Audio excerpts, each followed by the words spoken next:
Hey, Kind Faith community, Happy New Year. It's a new year. I'm hoping 2020 is behind us and 2021 is a whole new year. And this uh, border crossing time year to year is so odd, isn't it? Like, why? It's just a day, but why do we make it a moment where we begin to rethink our lives and ourselves? Well, I do that every year. I think it's built into our culture. It's baked in that we think about our lives and we think about what this next year is going to be. And there's a lot on the horizon for us. And I have been processing what the kind faith is going to be all about in this coming year. Actually, what its mission is as an organization as we step into this new year. And one big passion of the kind faith is let's worship well. Every single one of us is born with this desire to worship. We're all created to worship. The question becomes, do we worship the right thing or the wrong thing along the way? But really we all have this desire. And when we become aware of God or know God or even have ideas about God, our heart kind of moves to a place of what is my standing with God? What is my connection with God? And do I worship Him well? And I'm hoping that this year, at the end of the year, at the end of 2021, the kind faith will have helped you worship well. That you'll look back at this year and say, I worshiped the best I've ever worshiped. And we at the Kind Faith want to help and come alongside and be a guide as you engage in worship. The chief end of man, says the Westminster Shorter Catechism. Brr, what did he just say? The Westminster Shorter Catechism was this teaching that came out of Scotland at the beginning of the Enlightenment. And it was all about how do we educate people, and the very first question it asked was, what is the chief end of man?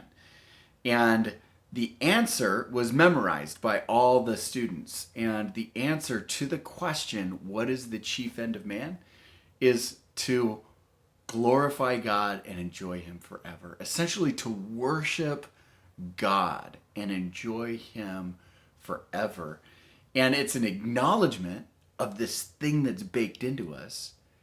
And it's a call that we would journey and worship God better and better year after year as people. 2021, I'm hoping, is the year where we all worship better. And I want to turn our attention to this little note that you might have seen as a title in some of the Psalms.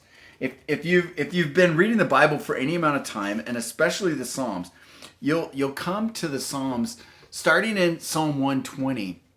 There's a whole series of Psalms, and the title says, A Song of Ascents.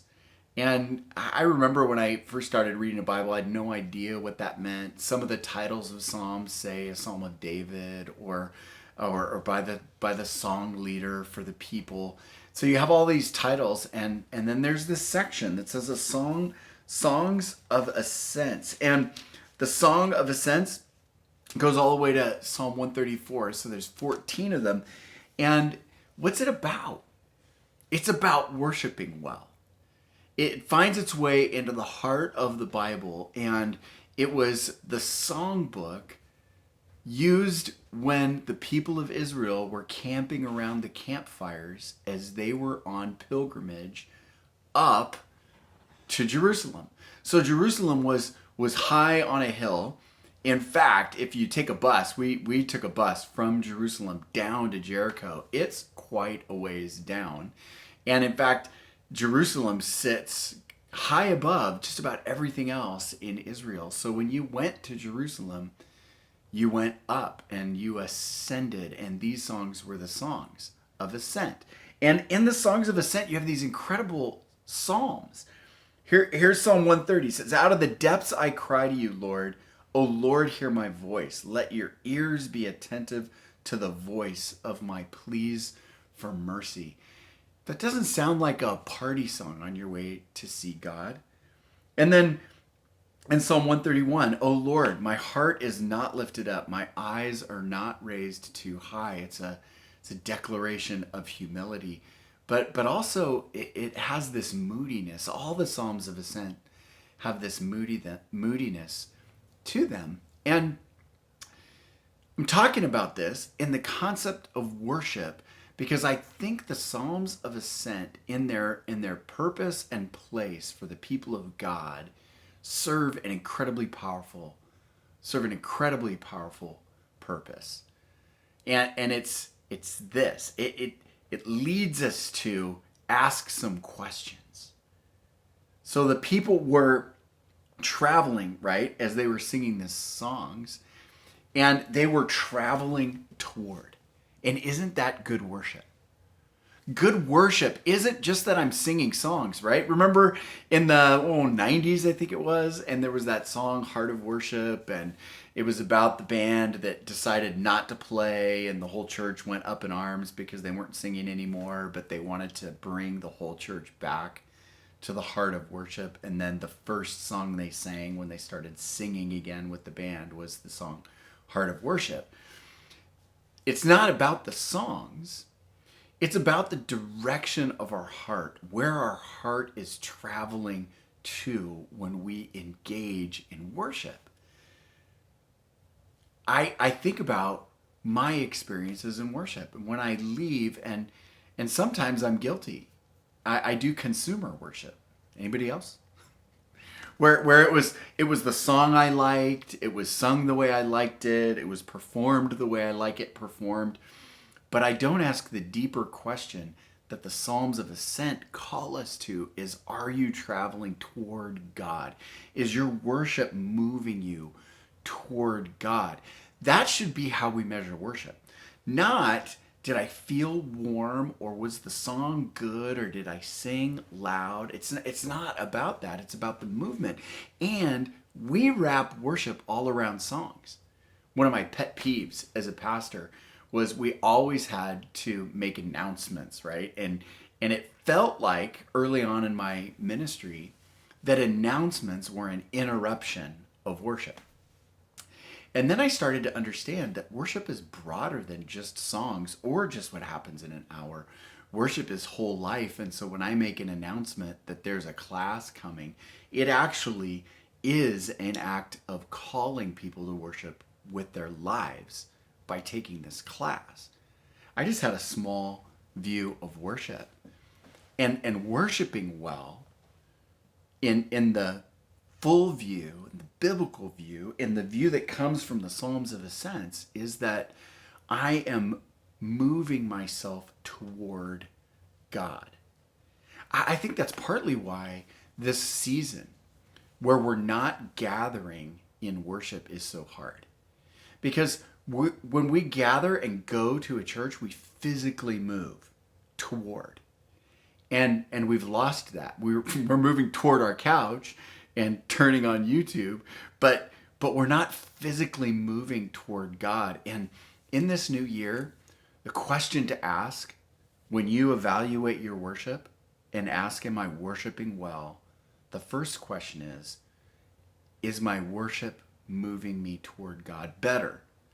Am I moving toward God in my worship?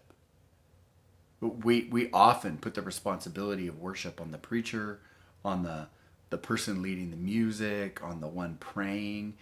But the psalmists knew, and especially those singing the Psalms of Ascent knew, that it was on them. They were the ones responsible to move themselves toward the temple, toward Jerusalem, toward the presence of God. It was on them, and so they did. And so the first question about how do I worship well is, am I moving toward God?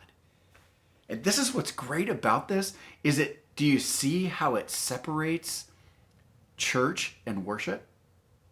Do you see how you can go do church and not worship and not move toward God? You have an experience, you have nice thoughts, but it doesn't actually move you toward God.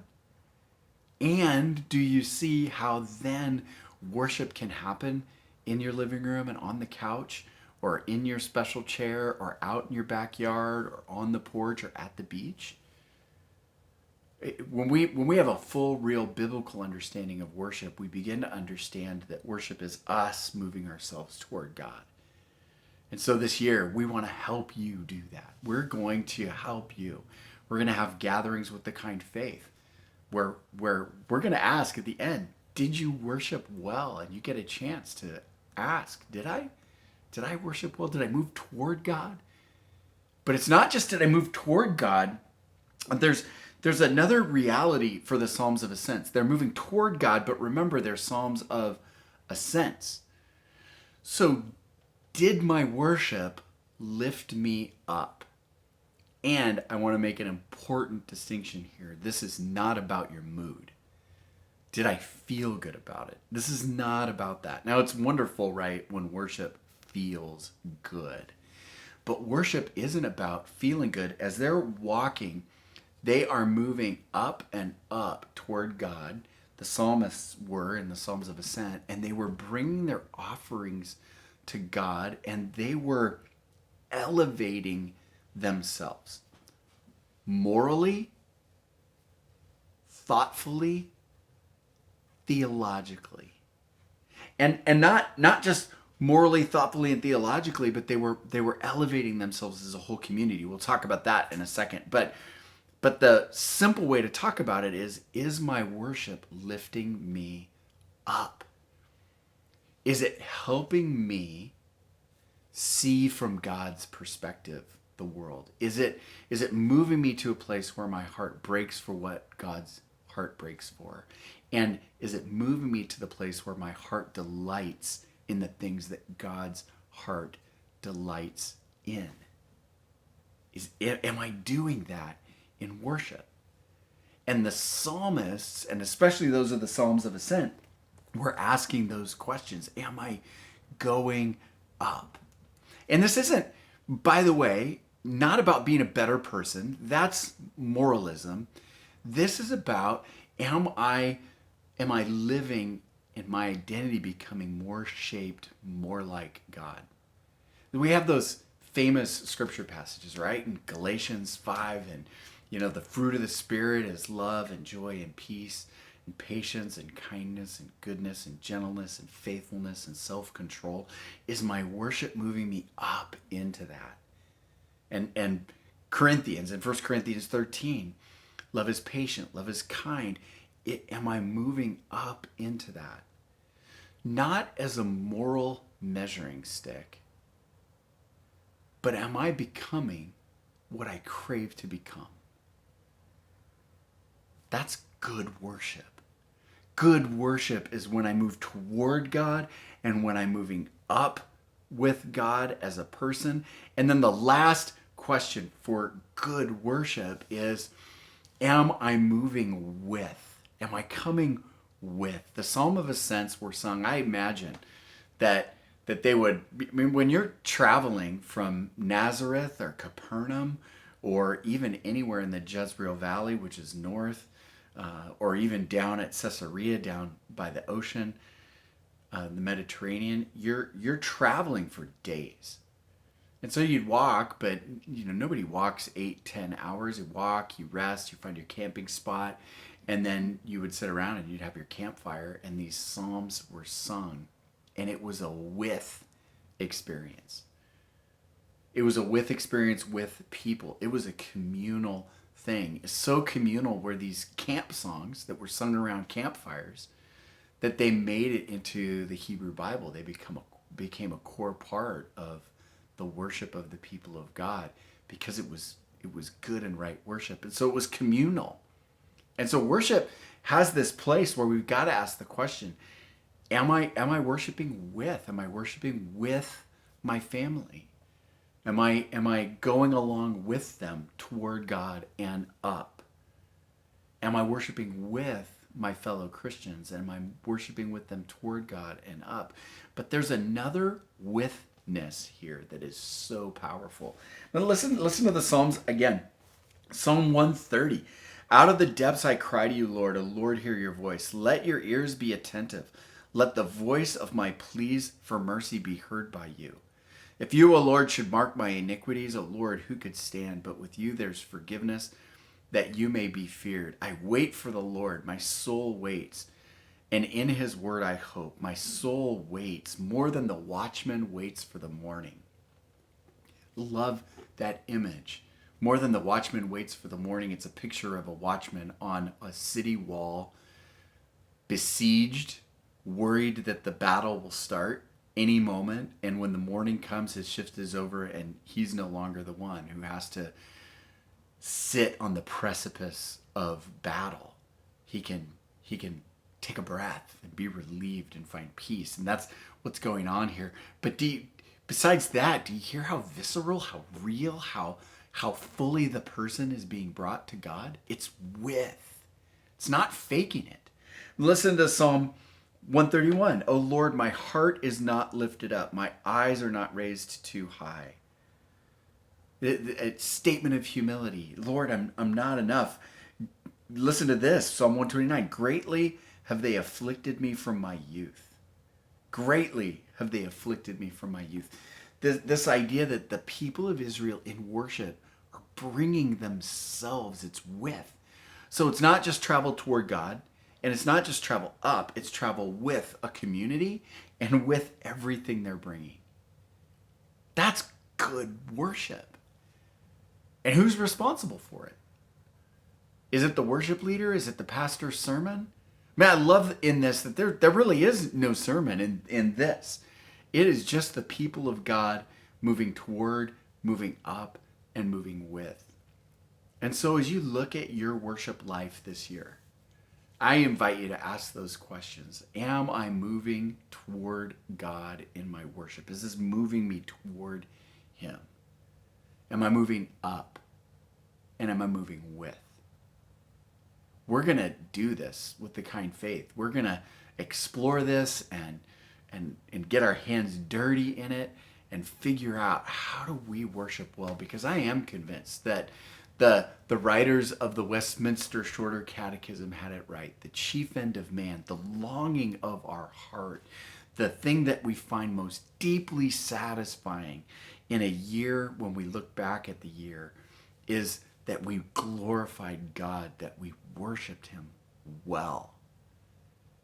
And we want to worship him well. And we want 2021 to be a year where we can say, I did better. Never perfect, never right, never complete, but I did better as a person worshiping my God this year. The fullness, satisfaction, life, and peace and joy that brings is beyond parallel, and it's what every one of us on the journey longs for. So let's worship God well this year. God bless you.